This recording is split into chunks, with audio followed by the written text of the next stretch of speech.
9वीं सदी ईस्वी का बगदाद दुनिया का रोशन तरीन शहर था। खिलाफत अब्बासिया का दौर अरूज पर था और हारून अल रशीद के बेटे खलीफा मामून अल रशीद ने बगदाद को इल्म और हुकूमत का मरकज़ बना दिया था। इसी दौर में बगदाद में एक अजीम इल्मी इदारा कायम किया गया जिसका नाम था बैतुल हुकमत, यानी हाउस ऑफ विजडम। यहाँ दुनिया भर से उलमा, फ़िलासफ़र, तबीब, रियाज़ीदान और मुतरजम जमा होते।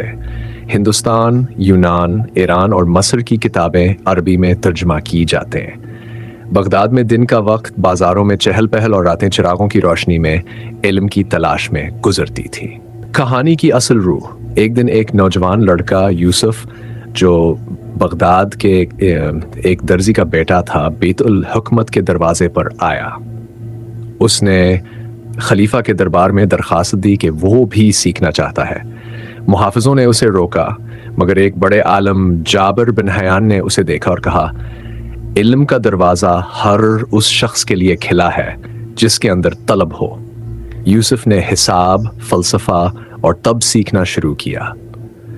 दिन में काम करता, रातों को चिराग की रोशनी में किताबें पढ़ता। चंद ही सालों में वो खुद भी एक बड़ा आलम बन गया। उसने यूनानी फ़लसफ़े पर एक ऐसी शरह लिखी जिसे कुर्तबा, काहिरा और बगदाद के मदारस में पढ़ाया जाने लगा। नतीजा, यूसुफ की मेहनत और बैतुल हुकमत की रोशनी ने यह साबित किया कि बगदाद सिर्फ एक शहर नहीं था, बल्कि एक सोच, एक तहरीक और एक रोशनी का नाम था।